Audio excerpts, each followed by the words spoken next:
परम पावन श्री वृंदावन धाम की भूमि पर परम पूज्य सदगुरुदेव भगवान द्वाराचार्य जगत गुरु निम्बारकाचार्य श्री मुकुंद देवाचार्य पीठाधीश्वर श्री राधेश्याम शरण देवाचार्य जी महाराज के मार्गदर्शन में विश्व प्रसिद्ध भगवान श्री कृष्ण की नगरी श्री धाम वृंदावन परिक्रमा मार्ग मिथिला कुंज आश्रम में निरंतर 24 घंटे अखंड श्री युगल नाम महामंत्र संकीर्तन 30 वर्षों से चल रहा है और अखंड अहर्निश 24 घंटे सदा श्री धाम वृंदावन में मिथिला कुंज में चलता रहेगा। आज विश्व भर में अनेकों मंदिर हैं, किंतु भागवत का कोई मंदिर नहीं है। तब हमारे पूज्य गुरुदेव के भजन संकल्प से यह भाव जागा कि श्री धाम वृंदावन में एक अलौकिक भागवत मंदिर बने, जिसमें वृंदावन आने वाले सभी भक्तगण एक साथ संपूर्ण भागवत श्लोक का दर्शन कर सकें।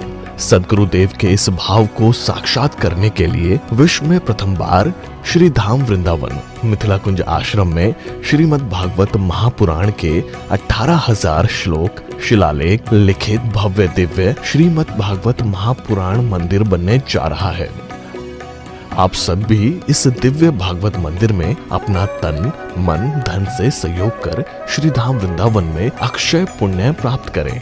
एक श्लोक शिलालेख की सेवा राशि मात्र 5100 रुपए है, जिसमें आपके नाम से एक श्लोक शिलालेख पर लिखा जाएगा। इसी प्रकार से आप 2 श्लोक की दान राशि 11,000 रुपए, 5 श्लोक की दान राशि 25,000 रुपए, 11 श्लोक की दान राशि 51,000 रुपए और 21 श्लोक की राशि है 1,01,000 रुपए देकर अनंत पुण्य के भागी बन सकते हैं। कहा गया है कलयुग केवल नाम आधारा।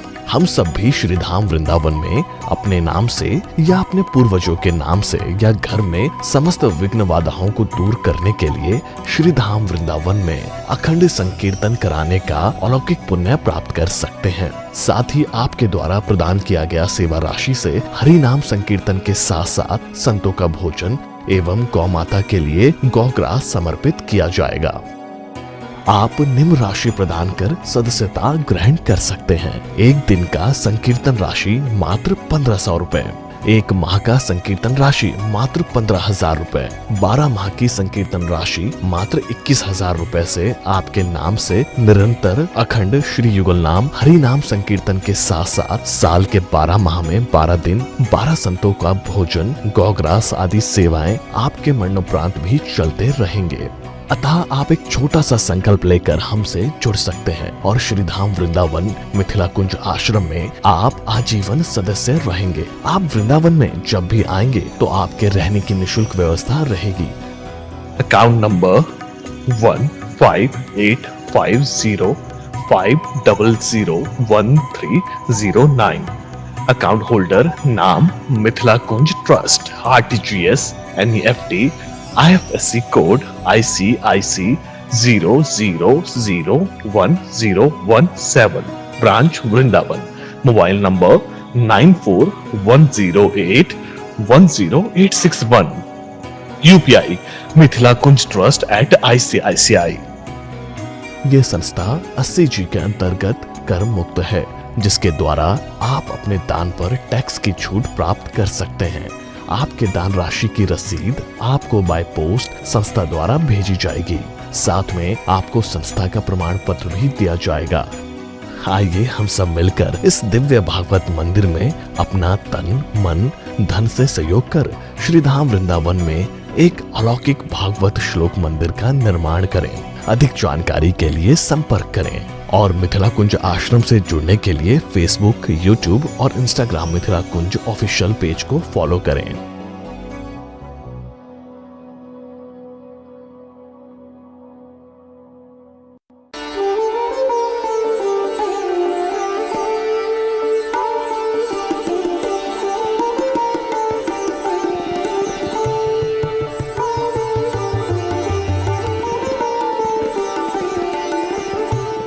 अधिकारी स्कंद कहा गया है।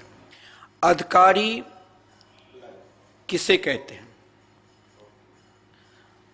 जैसे हम श्रीमद् भागवत महापुराण में प्रवेश करते हैं, मंगलाचरण होता है और व्यास जी ने सत्यम परम धीमहि सत्य का ध्यान बताया है। परंतु प्रथम स्कंद को अधिकारी स्कंद कहा गया है। जब तक हम पूर्ण रूप से अधिकारी नहीं हो जाएंगे तब तक परमात्मा की प्राप्ति नहीं होगी। अधिकारी बनने के लिए हमें स्वयं उस स्तर तक जाना पड़ेगा, क्योंकि श्रीमान सौनक जी ने जब अपने आचार्य चरण श्री सूत जी से प्रश्न किया, त्वया खलु पुराणानि सेतिहासानि चानघ आख्यातान्यप्यधीतानि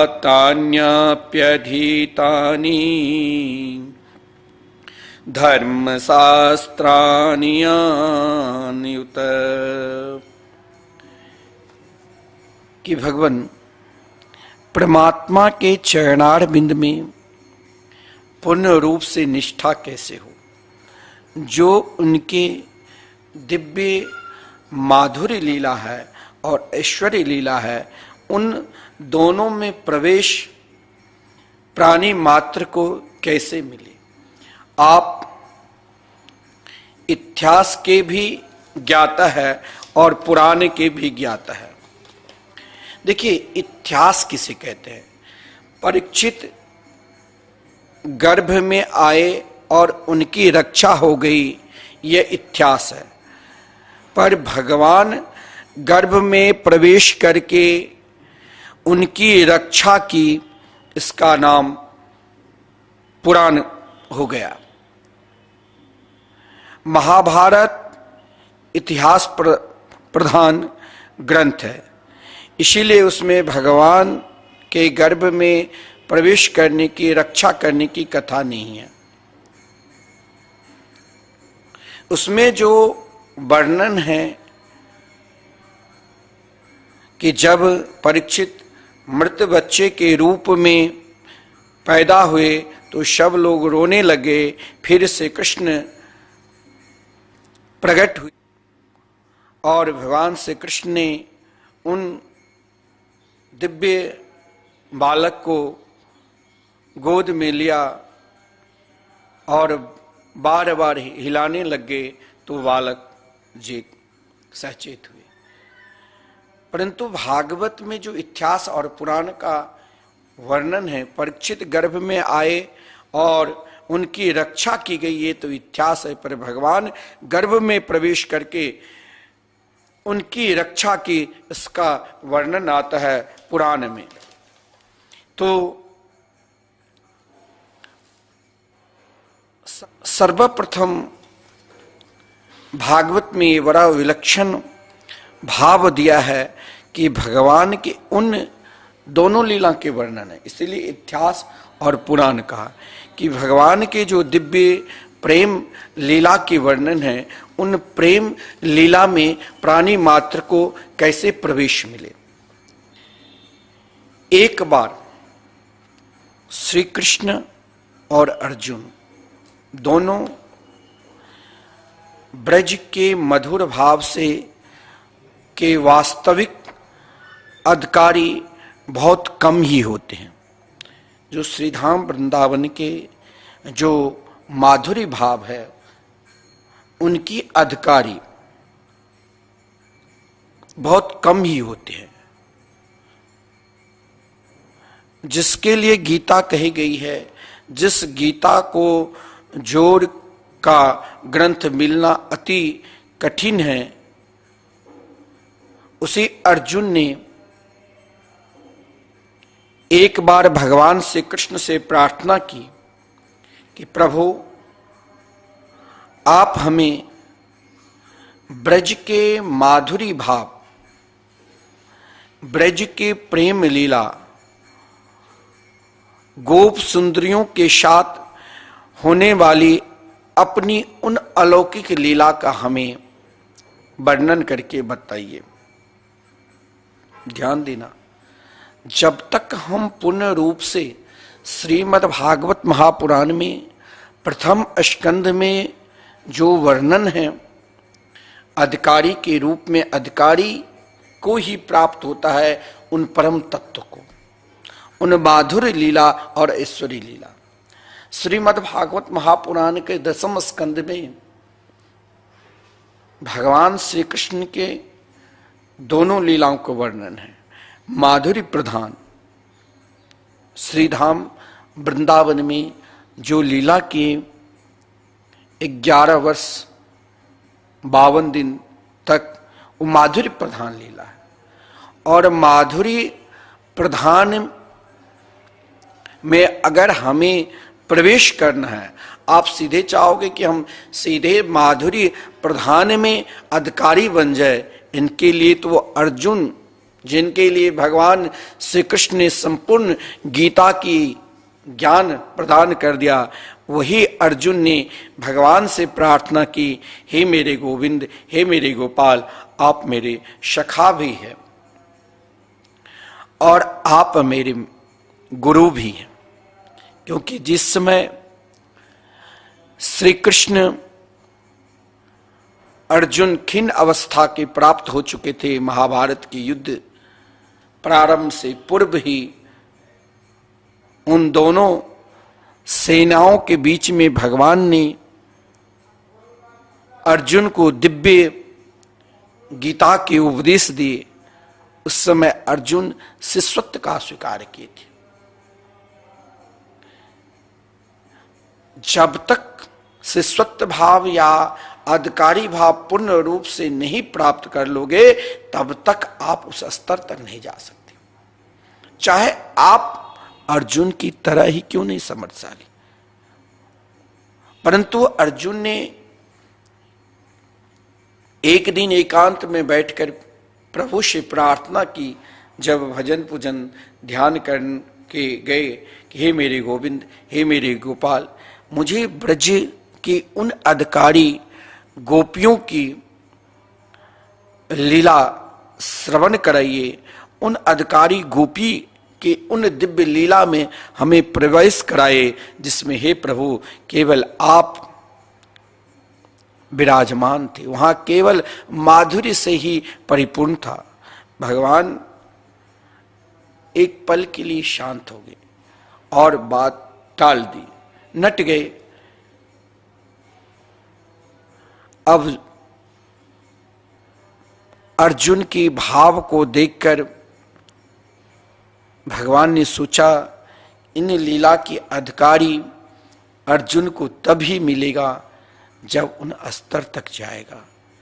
इसके लिए अर्जुन को महाराज गोपियों की शरण में जाना पड़ेगा। अर्जुन व्याकुल होकर पुनः दोबारा प्रभु के चरणों में गिर पड़े। फिर श्री कृष्ण ने उनके लिए एक साधना बता दी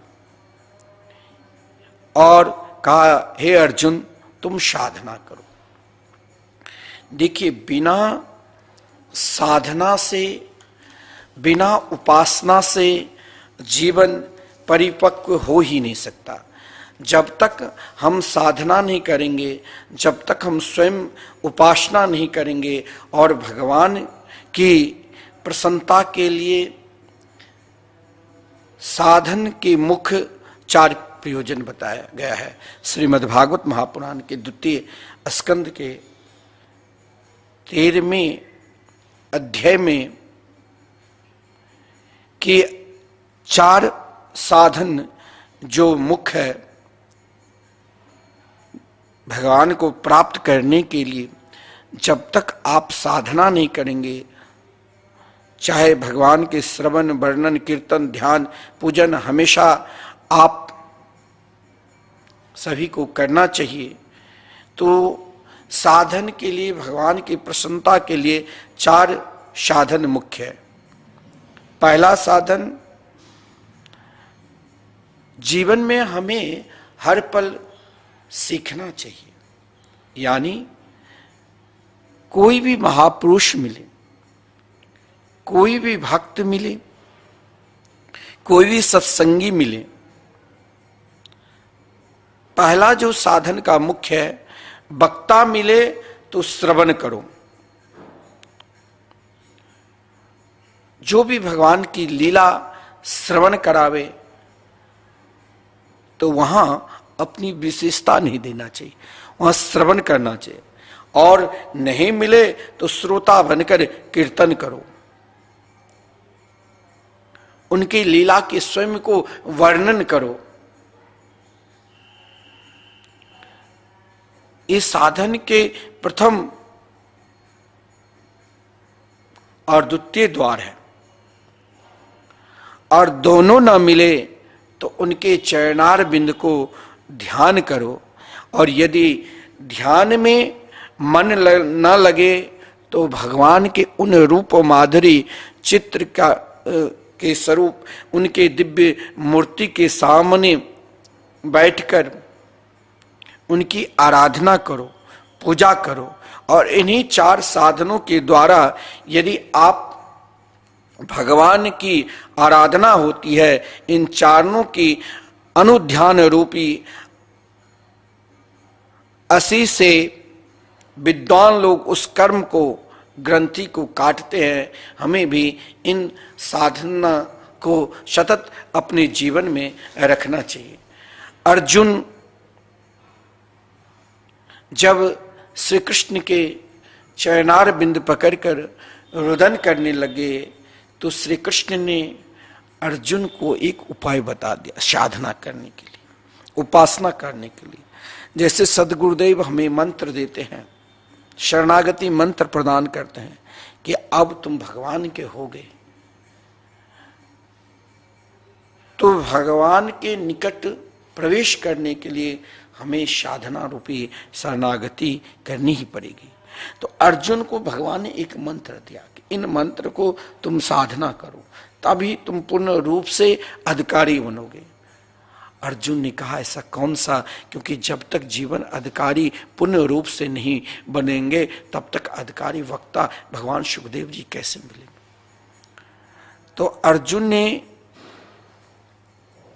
त्रिपुर सुंदरी की उपासना भगवान ने बताया और अर्जुन ने त्रिपुर सुंदरी की उपासना करनी प्रारंभ कर दिया, क्योंकि भगवान ने उनसे कहा था कि त्रिपुर सुंदरी की उपासना करनी पड़ेगी। वे यदि प्रसन्न होकर तुम्हें दर्शन दे दे, उनकी यदि प्रसन्नता हो जाएगी तो वही उपाय बता सकते। ये कथा पद्म पुराण में बहुत विस्तार पूर्वक बताया गया। अर्जुन गए और वहां त्रिपुर सुंदरी देवी की उपासना करने लग गए। उपासना के फलस्वरूप जब अर्जुन उन अधिकार को प्राप्त कर गया, उस स्तर तक पहुंच गए, तो त्रिपुर सुंदरी ने अर्जुन को दर्शन दिया और स्पष्ट कहा, अर्जुन, जो भक्त श्री कृष्ण को प्राण के समान प्यारे हैं, उनमें जो सबको इस लीला के दर्शन तब ही कर पाते हैं जब स्वयं उनकी कृपा हो। बहुत श्रेष्ठ। अब देखिए, अर्जुन जैसे श्रेष्ठ भक्त उन लीला में प्रवेश करने के लिए भगवान से प्रार्थना की कि हमें भी जहां ब्रजांगना ब्रज की गोपियों और श्री कृष्ण के विशुद्ध प्रेम का संवाद हो, उन लीला में हमें प्रवेश करना है। तो त्रिपुर सुंदरी ने कहा कि हे अर्जुन, बड़े बड़े बिरले के ही उन लीला में प्रवेश मिलते हैं जिसके ऊपर श्री कृष्ण की पूर्ण रूप से कृपा करते हैं। अर्जुन से त्रिपुर सुंदरी देवी ने कहा कि हे अर्जुन, आप इस भाव से वहां प्रवेश ही नहीं कर सकते। इस भाव के आप अधिकारी ही नहीं हो सकते। पहले आप स्वयं गोपी बन जाइए। देखिए, वृंदावन के स्वरूप को पहचानने के लिए, उन नित्य लीला में प्रवेश करने के लिए, उन लीला में अधिकार होने के लिए अर्जुन को भी गोपी बनना पड़ा। और अर्जुन गोपी भाव से भावित होकर श्री राधा रानी की उपासना की। और जब श्री राधा रानी ने आकर अर्जुन को दर्शन दिए, तब अर्जुन उन दिव्य लीला को प्राप्त किया। और श्री रास रासेश्वरी श्री राधा रानी ने अर्जुन को उन श्रेष्ठ लीला में प्रवेश कराने के लिए महाराज बड़ा विलक्षण बात कही कि प्रियतम के नित्य सेवा में अगर हमें अधिकारी होना है तो उनके लिए उन प्रेम स्वरूप स्तर पर जाना पड़ेगा। नहीं बोलते हैं, प्रेम न बारी नीप जे, प्रेम न काट बिका, राजा प्रजा जही रचे, शीस देई ले जाए। ये बात बिल्कुल सत्य है। बहुत बात कर लेंगे, भगवान के बहुत सुंदर दिव्य लीला भी सुन लेंगे और उनमें भी थोड़ा लाभ तो होगा ही, पर भगवान के प्राप्त करने के लिए हमें पूर्ण रूप से अधिकारी होना है। तो उनसे इन भाव से 7 भाव बताया गया है प्रेम के प्रतीक, अधिकारी होने की प्रति। पहला भाव है शांति रखना। इसके लिए शास्त्र में दृष्टांत आता है कि राजा परीक्षित जब पूर्ण रूप से अधिकारी हो गए, राजा परीक्षित केवल वैसे ही नहीं, भगवान सुखदेव जी मिले। जब महाराज परीक्षित पूर्ण रूप से अधिकारी हो गए, तब ही भगवान सुखदेव जी के दर्शन कर पाए। क्योंकि आदरणीय श्रीमान सुखदेव जी किसी गृहस्थ के यहाँ उतने ही देर ठहरते थे जितने देर एक गौ की दूध निकाला जाता था। परंतु महाराज परीक्षित, देखिए, इस पहला प्रेम का प्रतीक परमात्मा के निकट उन माधुर्य लीला की प्राप्ति के लिए, उनके अधिकारी होने के लिए महाराज परीक्षित ने अपने जीवन में 4 चीज उतार लिया था। श्रीमद् भागवत महापुराण में वर्णन है कि महाराज परीक्षित मतिम कृष्ण ने अपनी बुद्धि को श्री कृष्ण के चरणार बिंद में यों लगा दिया कि चाहे महाराज ऋषि कुमार ने तो श्राप दिया, परंतु उन श्राप से भयभीत नहीं हुए। उनके लिए स्वयं सोचा कि चलो अब मुझे श्री कृष्ण की उन प्रेम माधुर्य लीला में मुझे प्रवेश मिलेगा। तो श्री कृष्ण के लिए स्वयं अपनी बुद्धि को, देखिए हमारी बुद्धि ना जाने कहां से कहां क्या सोचती रहती, लेकिन महाराज परीक्षित ने अपनी मति को, अपनी बुद्धि को श्री कृष्ण के चरणार बिंद में समर्पित कर दिया। और जब श्री कृष्ण के चरणार बिंद में समर्पित किया, देखिए प्रेम का पहला लक्षण जो है परमात्मा के निकट जाने के लिए, उस पर मैं बता रहा हूं। अपनी बुद्धि को एकमात्र आप वृंदावन बिहारी के प्रतीक लगाओ। अपनी बुद्धि को एकमात्र ठाकुर जी के चरणार बिंद में लगाओ। अपनी बुद्धि को भगवान नाम के प्रतीक समर्पित कर दो। इसीलिए मैं आपको निरंतर यही कहता हूं कि श्री धाम वृंदावन में जो अहर्निशम 24 घंटे संकीर्तन चल रहे हैं, हम जरूर अपनी बुद्धि से सोचकर जरूर विचार करें। हमें भी प्रभु के उन शांत स्वरूप प्रेम में शांति रखना है। अगर हमें शांति, यानी देखिए कुंती के जीवन में दुख भी मिला तो भी शांति के साथ श्री कृष्ण के भजन क्या करती थी, तुम उनके लिए दुख भी उनके गुरु हुआ। महाराज परीक्षित के जीवन में श्राप लगा, लेकिन महाराज परीक्षित विचलित नहीं हुए। महाराज परीक्षित तो मतिम कृष्णे, और जब मतिम कृष्णे हो जाए तो ममताम जहो। बुद्धि है लेकिन उसके प्रति प्रेम नहीं, ममता नहीं, आसक्ति नहीं, तो हो सकता है बेमन से कहा गया है कोई कार्य नहीं होता है। आपके मन नहीं है, हम रोज आपको यदि कह भी दे, टीवी चैनल के माध्यम से आप संतवाणी चैनल पर सुन रहे हैं, यदि हम कह दें कि आप वृंदावन आइए, परिक्रमा लगाइए और ठाकुर श्री राधा मोहन बिहारी मंदिर में प्रवेश करिए, जहां निरंतर युगल नाम महामंत्र 24 घंटे संकीर्तन चल रहे हैं, आप भी अपना एक दिन का सेवा करिए। 30 वर्षों से लगातार भगवान नाम एक ही स्थान पर निरंतर चल रहे हैं। आप भी विश्व में प्रथम बार श्री धाम वृंदावन में भागवत जी के 18,000 श्लोक एक साथ शिलालेख पर आप दर्शन करेंगे। आप भी अपनी सेवा एक श्लोक का करिए।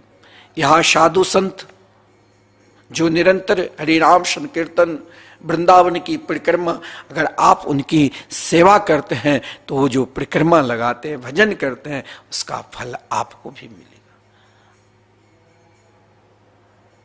लेकिन इसके लिए उन अधिकारी होने के लिए महाराज परीक्षित तब ही अधिकारी बने जब मतिम श्री कृष्ण ने भगवान से कृष्ण में अपनी मति लगा दिया, और केवल मति ही नहीं, ममताम जहो, अपनी आसक्ति को पूर्ण रूप से भगवान के चरणार बिंद में समर्पित कर दिया। और आसक्ति भी है, मति भी है, परंतु श्रद्धा नहीं है। क्या होता है, कोई भी कार्य करो, अगर उन कार्य में श्रद्धा नहीं है तो कहीं न कहीं उस कार्य में विघ्न होगा ही। जो भी कार्य करना चाहिए हमें श्रद्धा के साथ करना चाहिए। इसलिए महाराज परीक्षित भगवान से कृष्ण की श्रीमद् भागवत महापुराण की कथा श्रवण करने के लिए आए तो भूख प्यास क्यों भूल गए थे? क्योंकि श्रद्धानो महामना, महाराज परीक्षित के हृदय में जो श्री कृष्ण कथा की श्रद्धा जो बनी हुई थी, जो महाराज सब कुछ भूल गए। याद तब बनी रहती है जब स्वयं आपको देह का अभिमान है, शरीर का अभिमान है कि हम निकलेंगे तो कोई हमारी, महाराज हम काला भी है तो हम गोरा बनकर निकलते हैं, लोग हमें देखें। लेकिन जब आपको श्री बांके बिहारी जी के दर्शन करेंगे, श्री राधा मोहन बिहारी के दर्शन करेंगे और उनकी छवि हृदय में उतर जाएगा तो अपने आप को भूल जाओगे। लखी जिन लाल की मुस्कान, उनको फिर कोई सुध नहीं रहता है। तो उन प्रेम भाव में प्रवेश के लिए, उन माधुर्य भाव में प्रवेश करने के लिए, वृंदावन के दिव्य लीला में प्रवेश करने के लिए, श्री प्रिया प्रतम श्री युगल सरकार श्री राधा कृष्ण के दिव्य चरण चिन्ह को प्राप्त करने के लिए हमें जो प्रेम पराकाष्ठा के जो 7 स्वरूप बताया गया है, उसमें प्रथम जो कहा है शांति रखना। इसके लिए शास्त्र में अनेक प्रकार के दृष्टांत आते हैं कि जो भक्त भगवान के नित्य लीला प्राप्त करने के लिए तरसते हैं, वो महाराज सुख में भी मुस्कुराते हैं और दुख में भी मुस्कुराते हैं। वो हर पल हर क्षण उनकी याद करते रहते हैं, हे मेरे गोविंद, हे मेरे गोपाल, मुझे भी आप अपने अधिकारी बना दो। महाराज परीक्षित 7 दिन तक आहार निशम, यहां आप भागवत महिमा में 1 घंटा भी सही होकर नहीं सुन पाते हैं। जो इन समय में भगवत भजन भी करिए और कथा भी सुने, अभी नहीं काम पर जाना है, लोग काम पे भी 9 बजे के बाद ही जाते हैं। 1 घंटा हम सभी को इन 24 घंटे में 1 घंटा संकीर्तन और 1 घंटा सत्संग नित्य श्रवण करना चाहिए। 7 दिन 7 रात्रि तक अन्न जल भी ग्रहण नहीं किए।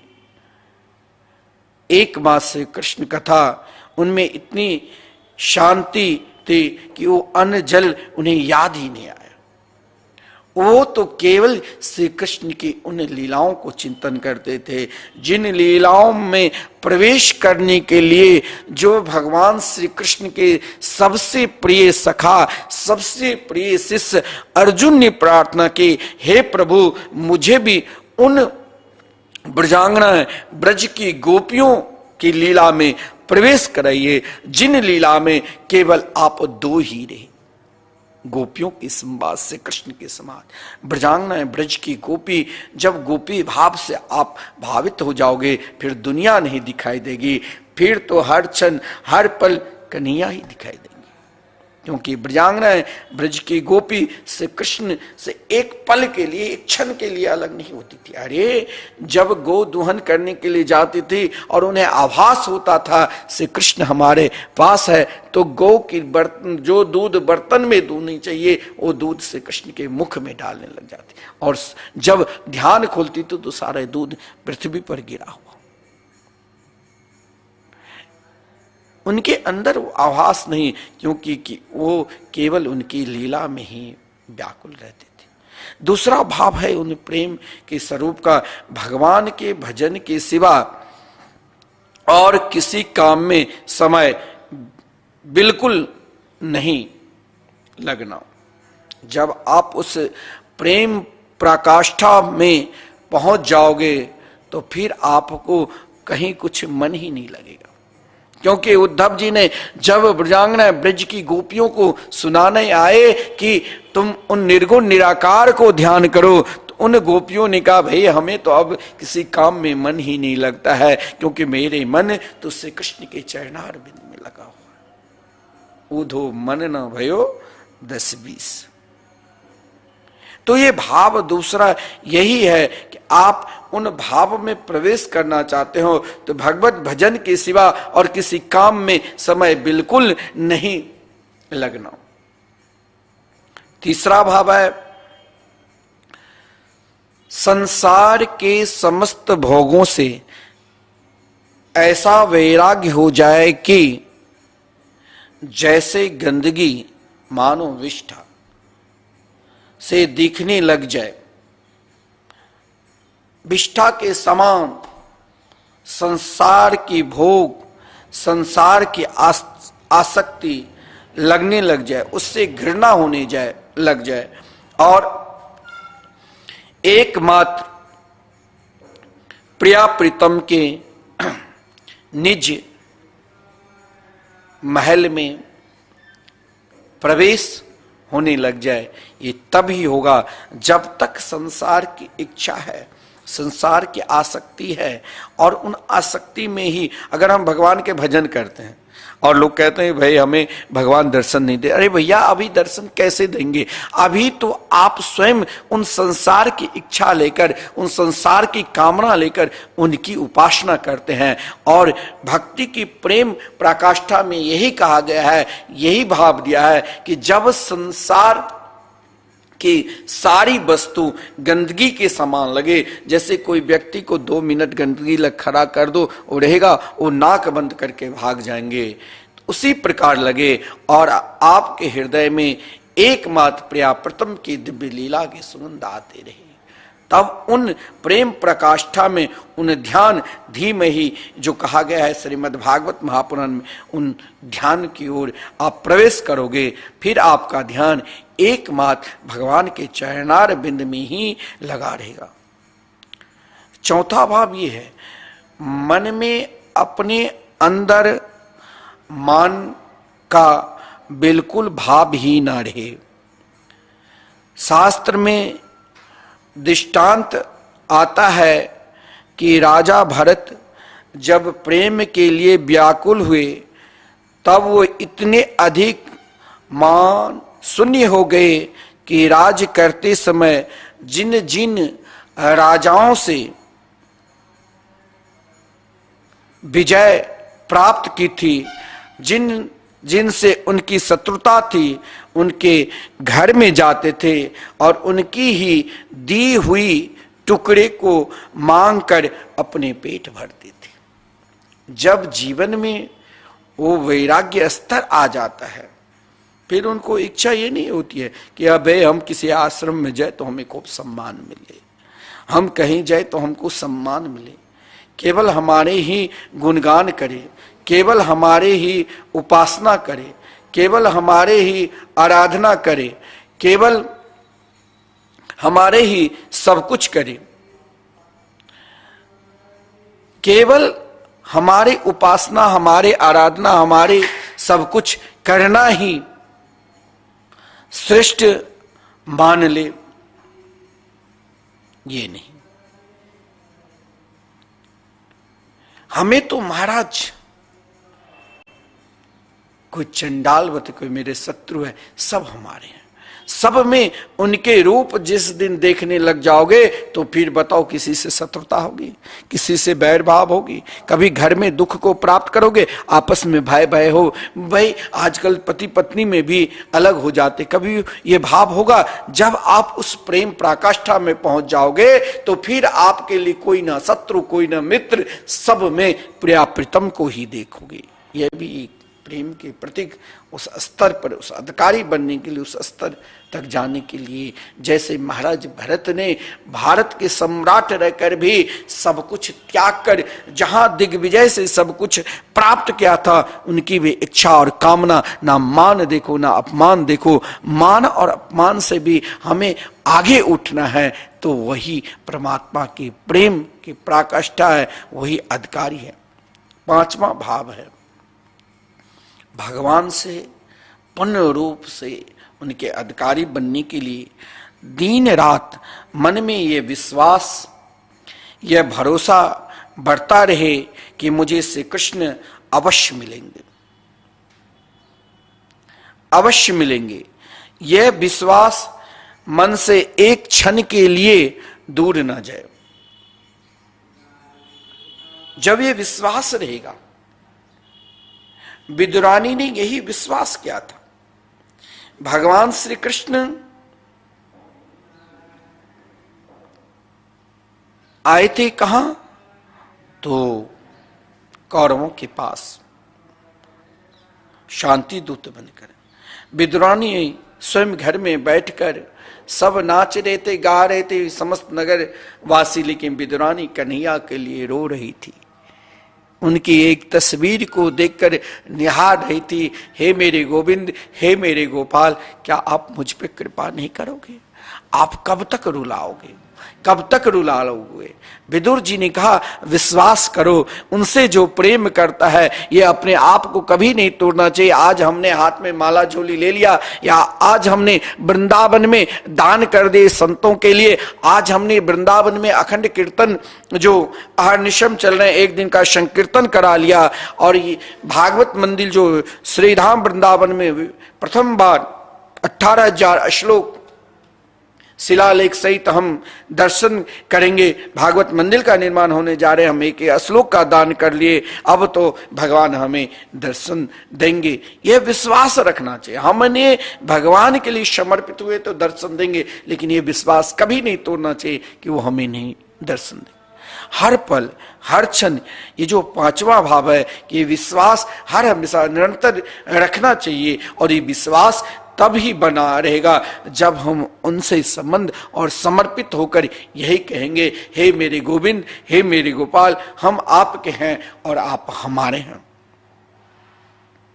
छठे भाव जो अधिकारी का है, हमें भी अगर परीक्षित की तरह अधिकारी बनना है, उन प्रेम लीला में प्रवेश करना है, तो हमें भी अपने जीवन को निरंतर भगवान नाम का गान अतिशय प्रेम से हो, भाव रूप से हो, और चाहे भाव रूप से ना हो, निरंतर हर हमेशा उनके मंगलमय नाम का स्मरण करना चाहिए। और ये भाव नहीं रखना चाहिए माला की संख्या पूरी करने के लिए नहीं, बल्कि नाम इतना प्यारा लगे कि प्राण भले छूट जाए परंतु उनके नाम ना छूटे।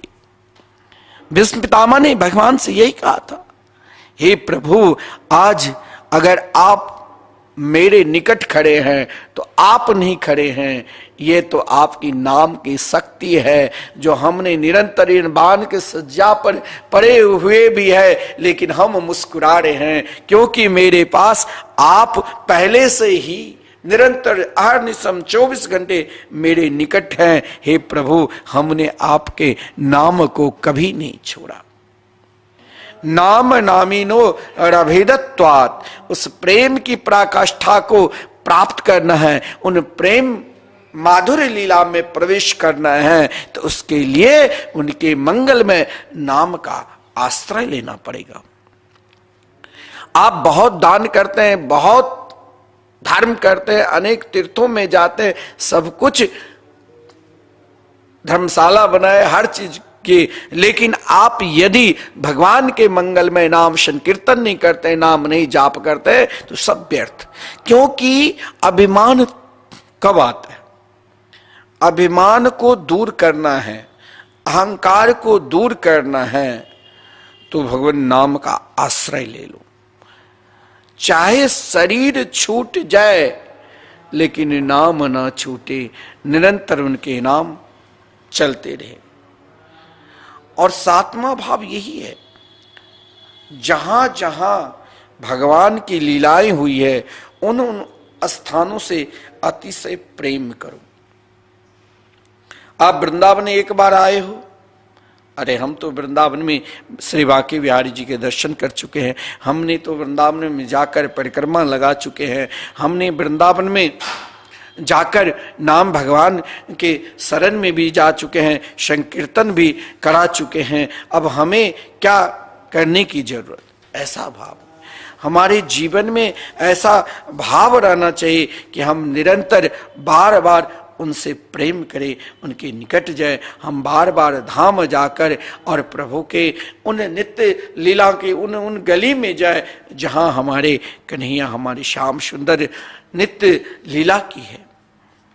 तो इस प्रकार यदि हम भगवान के उन लीलाओं को ध्यान करते हैं, क्योंकि सत्यम परम धीमहि, यही एकमात्र सत्य है। क्या?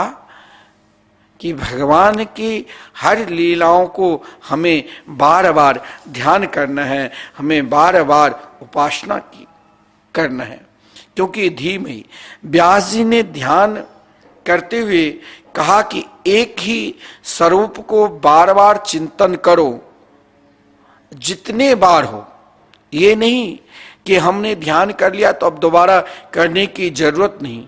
एक ही स्वरूप को बार बार चिंतन करो, मन को प्रभु के स्वरूप में स्थिर करो, और एक ही स्वरूप को बार बार चिंतन करने से स्वयं को अपने आप, बहुत लोग कहते हैं ना इसके मन में विकार है, बहुत धन दान कर दिए हैं, बहुत महाराज जाने गांव में बड़े बड़े भंडारा कर चुके हैं, खूब गरीबों को खिला चुके हैं, लेकिन फिर भी इनके अंदर विकार नहीं गया। और विकार तब ही निकलेगा जब बार बार प्रभु के, परमात्मा के स्वरूप को बार बार चिंतन करोगे। और जब बार बार चिंतन करोगे, उनके बार बार नाम का जाप करोगे, तो क्या होगा? उससे करने से देखिए, मन के रोकने के लिए आप चाहोगे कि हम मन को रोक लिया, तो यह रुकेगा नहीं। मन तब ही रुकेगा कि आप बार बार उनके स्वरूप को ध्यान करोगे। धीमहि का भाव यही है, एक बार ने, हजारों बार ने, जब तक उनके दिव्य रूप का दर्शन न हो जाए, प्रियाप्रतम के स्वरूप का दर्शन न हो जाए, तब तक हम बार बार उनके चिंतन करेंगे, और उन चिंतन के फलस्वरूप मन शुद्ध होता है। जैसे स्नान करके हम शरीर को बाहर से शुद्ध करते हैं, हम वस्त्र पहनकर बढ़िया लगते हैं, उसी प्रकार मन के शुद्ध के लिए धीमहि बार बार, जितने बार हो, ध्यान करते रहो, जब तक उनके दिव्य स्वरूप दर्शन न हो जाए। परमात्मा के चाहे जिस रूप में जिस स्वरूप में आपको मन लगता है। ऐसा नहीं है कि आपकी निष्ठा कहीं और है, हम कुछ और बता रहे हैं। जहां जिस स्वरूप में आपको अपना मन लगता है, मन लगने के लिए भाई किसी को हर प्रकार के व्यक्ति का स्वभाव है, हर प्रकार के भोजन करने की, हर जगह घूमने की, तो आप जिस स्वरूप में आपका मन लगे ना, किसी को भगवान के चरणार बिंद को निहारने में मन लगता है, किसी को भगवान के मुखार बिंद को देखने में मन लगता है, किसी को भगवान के मुस्कुराहट मुस्कान को देखने में ही मन लगता है। शास्त्र में कहा गया है, चित्रम तदैतद चरणार बिंदम, चित्रम तदैतद बदनार बिंदम, चित्रम तदैतद मुखार बिंदम, चित्रस्य चित्रम खलु सर्व चित्रम। भगवान की हर लीला अति विचित्र है। इसीलिए जहां मन लगे, उन मन को जिस स्वरूप में आपका मन स्थिर हो जाए कि वो भगवान में समस्त स्वरूप समाये हुए, श्री राधा कृष्ण से ही सारे हमारे वृंदावन के गोलोक प्राप्त वृंदावन की विभूति गृहस्थ रहकर भी महाराज परम संत के स्वरूप गोलोकवासी राष्ट्रपति पुरस्कृत आदरणीय श्री वैद्यनाथ झा जी ने गायत्री माता की उपासना किस प्रकार करना चाहिए, तो एक सुंदर दिव्य उनके पुस्तक पढ़ा जिसमें लिखा है, गायत्री में राधा कृष्ण। यानी आपकी उपासना चाहे जिस मंत्र में लगे, जिस ओर लगे, सब में आपकी पूजा के अंतिम फल वहीं जाएगा। जैसे बारिश होती है, समस्त बारिश के जल धीरे धीरे नदी में, नदी के समस्त जल गंगा जी में, और गंगा जी की अंतिम धारा समुद्र में मिलते हैं। उसी प्रकार यदि हम भगवान के किसी स्वरूप में हमारे मन स्थिर हो गया है, तो उन स्वरूप को बार बार बार बार हमें ध्यान करना चाहिए। तब तक ध्यान करना चाहिए जब तक उन स्वरूप में मन स्थिर ना हो जाए, और उनको अपना इष्ट मानकर, उनको अपना सर्वस्व मानकर ध्यान करना चाहिए। क्योंकि भगवान मार्काचार्य जी ने वेदांत श्लोकी में कहा गया है, नान्या गति कृष्ण पदार बिंदात समदृश्यते ब्रह्म शिवादि वंदितात भक्ते क्षयोपात सुचिंत विग्रहात अचिंत शक्ते रविचिंत सास्यात्। जब ब्रह्मा इंद्रादि समस्त देवता उनके चरणार बिंद के ध्यान करते रहते हैं, उपासना करते रहते हैं, तो हमें भी जिन स्वरूप में अपना मन स्थिर हो जाए, किसी के भगवान की उन स्वरूप में नवधा भक्ति में श्रवण में स्थिर हो जाए, तो तब तक भगवान की कथा श्रवण करते रहो जब तक प्रभु की उन लीला में प्रवेश ना मिल जाए, उन माधुरी लीला में प्रवेश ना मिल जाए। महाराज परीक्षित भी 7 दिन तक हर निशम 1 घंटा 2 घंटे 3 घंटे 4 घंटे की बात नहीं थी, हर निशम श्रवण किया। और तब तक श्रवण क्या, भगवान सुखदेव जी से प्रार्थना की, हे आचार्य चरण, हे गुरुदेव, जब तक आप मुझे पर्याप्रतम के निज महल में प्रवेश नहीं करा देंगे तब तक आप हमें कथा सुनाते रहिए। यहां तो महाराज किसी ने एक बार कथा करा लिया, किसी ने एक बार कीर्तन करा लिया, हो गए। हमने तो कीर्तन करा लिए, वृंदावन धाम में संकीर्तन चल रहे हैं, हमने तो कीर्तन करा लिए। अरे हमने तो हमारे पूज्य गुरुदेव मिथिला में प्रत्येक वृंदावन बनाए, वहां हजारों वृक्ष, श्री राधा बाग इतना विलक्षण है जो लगाए हैं। तो किसी एक भक्त ने कहा कि हमने तो वृक्ष एक बार दान कर दिए। अरे दान करने की मन में प्रवृत्ति बनाओ। महाराज परीक्षित ने श्रवण किया, और श्रवण करते करते महाराज शरीर को तक्षक काटा था, परंतु उससे पहले ही आदरणीय श्रीमान सुखदेव जी श्रीमद् भागवत महापुराण के 2 स्कंद में जब आदरणीय श्रीमान सुखदेव जी ने, क्योंकि भागवत जी में तीन मंगलाचरण बहुत महत्वपूर्ण है। प्रथम श्री व्यास जी ने प्रथम स्कंद में मंगलाचरण के सत्यम परम धीमहि, और द्वितीय स्कंद में आदरणीय श्रीमान सुखदेव जी मंगलाचरण करते हैं, और अंतिम में भागवत के अंतिम 12वें स्कंद में सूत जी मंगलाचरण करते हैं। तो तीन मंगलाचरण बहुत महत्वपूर्ण है। तो आदरणीय श्रीमान सुखदेव जी ने प्रतिज्ञा की थी कि भागवत कथा श्रवण कराकर मैं अपने से पूर्व तुम्हें प्रिया प्रीतम की निज महल में सहचरी के रूप में भेजूंगा, तभी मैं वहां आऊंगा। तो कहने का तात्पर्य गुरुदेव ने संकल्प किया, क्योंकि उनके अंदर एक ही रति थी। क्योंकि क्या, कौन सी रति, कौन सा प्रेम? तो कथा श्रवण की। जीवन में श्रवण तब तक करते रहो जब तक भगवान ना मिल जाए, तब तक ये आप उसी को ध्यान मान लो। ऐसा नहीं है कि नेत्र बंद करके हमने ध्यान करने लग गया, अपने योग बल से ध्यान करते करते अपने ब्रह्मांड पर ले आए, कुछ क्षण के लिए हमारी इसको शांति मिलेगी। लेकिन मुझे चिर शांति चाहिए, सदा शांति चाहिए। जीवन में हर पल हर क्षण मुस्कुराहट चाहिए। इसके लिए हमें तब तक ध्यान करना चाहिए, तब तक उपासना करना चाहिए, जब तक उस तत्व को प्राप्त ना कर ले। तो महाराज परीक्षित ने तब तक श्रवण करते रहे जब तक महाराज उन लीला में प्रवेश नहीं किया, उन माधुर्य लीला में, जहां नित्य वृंदावन में प्रिया प्रीतम अष्ट सखी है, वहां प्रवेश मिला। तो केवल उन अधिकारी को ही प्रवेश मिलता है जो जिनके जीवन में एकमात्र समस्त मति भगवान श्री कृष्ण के चरणार बिंद में हो, श्रद्धा भगवान श्री कृष्ण के चरणार बिंद में हो, और ममता भगवान श्री कृष्ण प्रिया प्रीतम के चरणार बिंद में हो।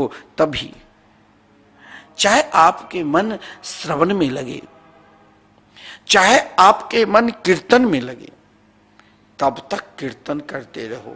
देखिए प्रहलाद जी तो अपनी माता कयादु के गर्भ में ही कीर्तन भक्ति को श्रेष्ठ कर लिया, जो उन गर्भ में ही भगवान को पहचान गए। उनको पहचान कराने की जरूरत नहीं पड़ा। देवर्षि नारद जी ने कथा किसको सुनाई? कयादु को। लेकिन उसका फल किसे मिला? तो गर्भ में पल रहा था शिशु, तो उन्हें मिला। उसने स्वयं महाराज भगवान की महिमा, भगवान की नाम की महिमा को श्रवण कर कीर्तन भक्ति ऐसे की, जो प्रहलाद जी, जिन्हें हिरण्यकश्यप डरता कौन नहीं? भाई किसी ने टैक्स चोरी कर लिया, कर चोरी कर लिया तो वो डरता है, और जिसने चोरी किया ही नहीं डरता वो जिसके हृदय में भगवान नाम की आश्रय नहीं है, और जिसने अपने जीवन में ये कह दिया कि हम भगवान के हैं और भगवान हमारे हैं, फिर उसे डरने की क्या जरूरत? फिर उसके ऊपर तंत्र मंत्र कुछ कर ही नहीं सकता। क्या हिरण्यकश्यपु से बड़ा कोई तांत्रिक होगा? हिरण्यकश्यपु से जरा कोई बड़ा प्रभावशाली होगा, जिसके डर से, भय से महाराज सूर्य चंद्रमा, इतना ही नहीं समुद्र, नाना प्रकार के रत्न, समस्त देवता भी उनके डर से भयभीत। और श्रीमद् भागवत महापुराण में लिखा हुआ है कि स्वयं भगवान विष्णु भी उनके हृदय में छुप गए थे कुछ दिन के लिए, ताकि ये प्रहलाद को महाराज कष्ट ना दे। परंतु एक हिरण्यकश्यपु जिसके अंदर समस्त प्रभाव था, परंतु एक नन्हे से छोटे से प्रहलाद जी कभी डरा? क्योंकि जिसके हृदय में कीर्तन भक्ति श्रेष्ठ हो।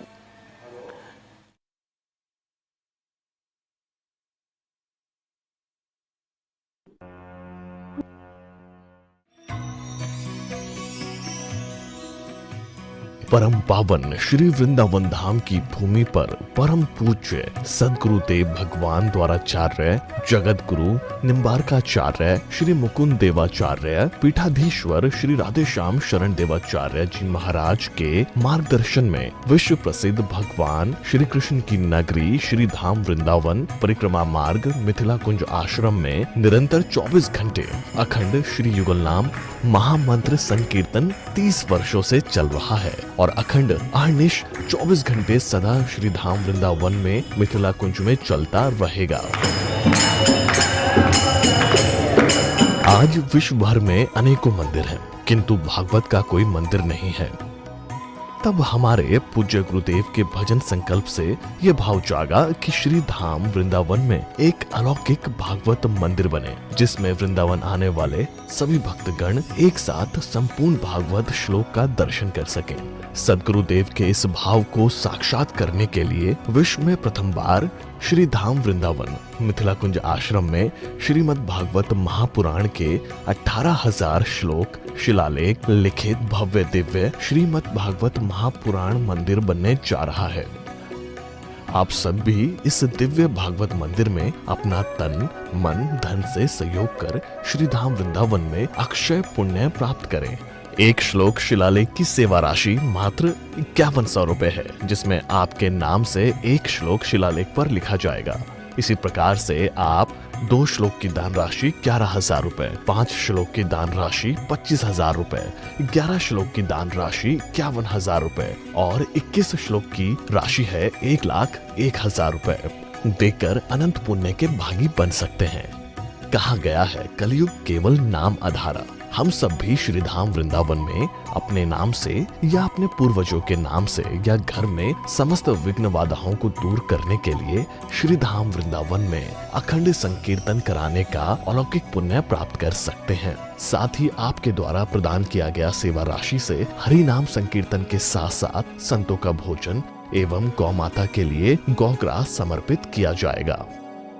आप निम्न राशि प्रदान कर सदस्यता ग्रहण कर सकते हैं। एक दिन का संकीर्तन राशि मात्र 1500 रुपए, एक माह का संकीर्तन राशि मात्र 15,000 रुपए, 12 माह की संकीर्तन राशि मात्र 21,000 रुपए से आपके नाम से निरंतर अखंड श्री युगल नाम हरि नाम संकीर्तन के साथ साथ साल के 12 माह में 12 दिन 12 संतों का भोजन गौग्रास आदि सेवाएं आपके मरणोपरांत भी चलते रहेंगे।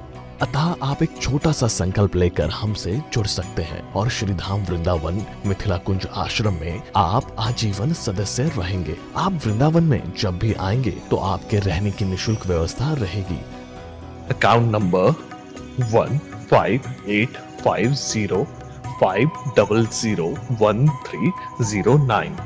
अकाउंट होल्डर नाम Mithila Kunj trust, RTGS, NEFT, IFSC code ICIC 00011017, branch Vrindavan. Mobile number 9410810861। UPI Mithila Kunj trust @ICICI।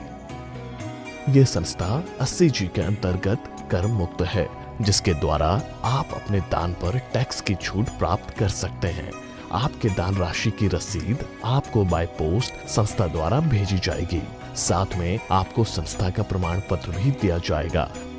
आइए हम सब मिलकर इस दिव्य भागवत मंदिर में अपना तन मन धन से सहयोग कर श्री धाम वृंदावन में एक अलौकिक भागवत श्लोक मंदिर का निर्माण करें। अधिक जानकारी के लिए संपर्क करें और मिथिला कुंज आश्रम से जुड़ने के लिए फेसबुक, यूट्यूब और इंस्टाग्राम मिथिला कुंज ऑफिशियल पेज को फॉलो करें।